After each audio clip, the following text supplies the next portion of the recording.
It's the R9T GS, Urban GS, made to look like a 81 R80 GS. Power comes from a Boxster twin 1170cc motor, air-cooled, produces approximately 110 horsepower. This one is equipped with off-roading tires.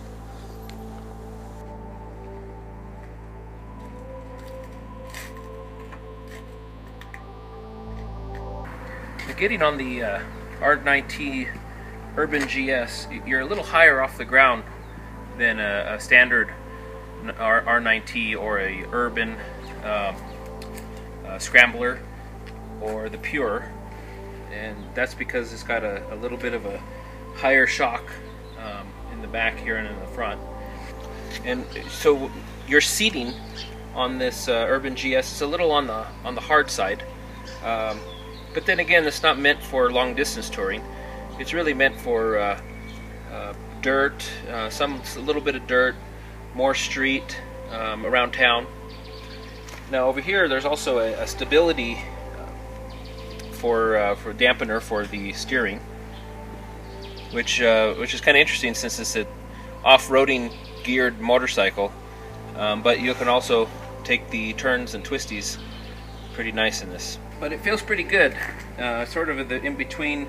I would say more of like a little bit more aggressive because you're a little more forward than a standard dirt bike. But at the same time, your legs are a little more straight here. And the mirrors are pretty good. They're pretty standard on the R9T, and you get on the Urban GS just one instrument cluster, whereas the 9RT Racer, you have two, but there's also the option of having one. So why don't we go and take it for a test drive?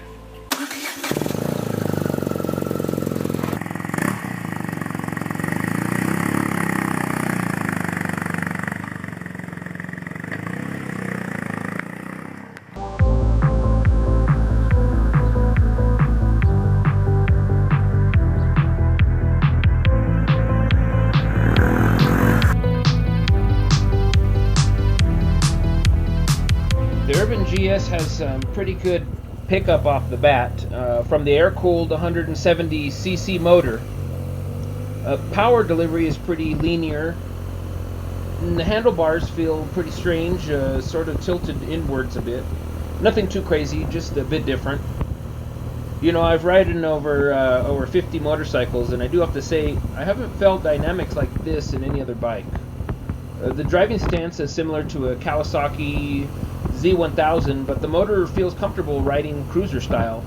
Now keep in mind that this motor is the last generation Boxster, which they put in a lot of different bikes. If you're familiar with this motor, you'll know its characteristics.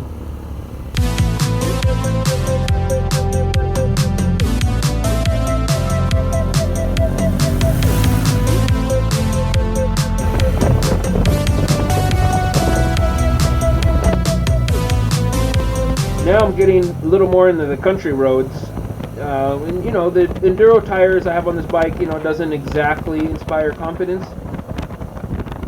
around the street bends, but it does the job.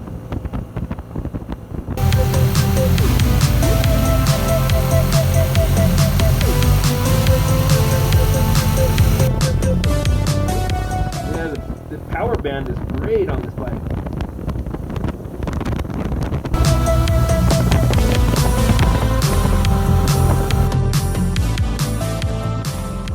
Yeah, real linear pull, from low RPM to high. It's really good. I wouldn't say it's like a sport bike, but for this type of bike, it's great.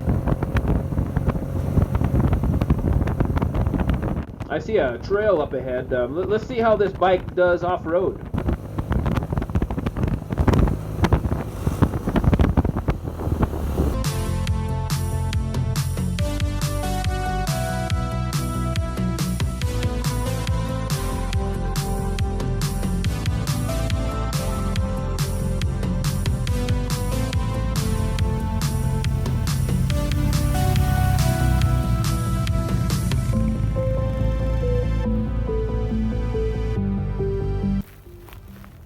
that's my review for the 2018 BMW R9T Urban GS.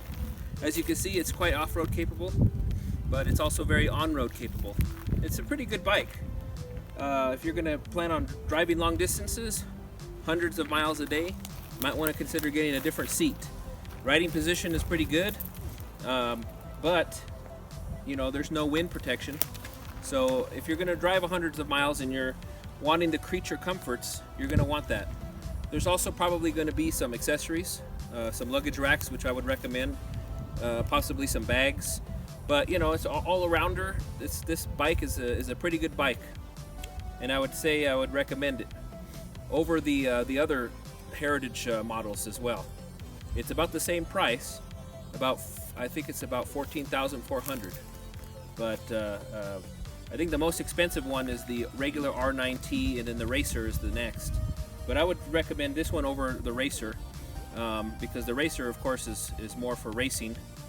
You'll get more out of it at a track day than going from point A to point B. Anyway, this is TJ Andrew, and I'm signing off.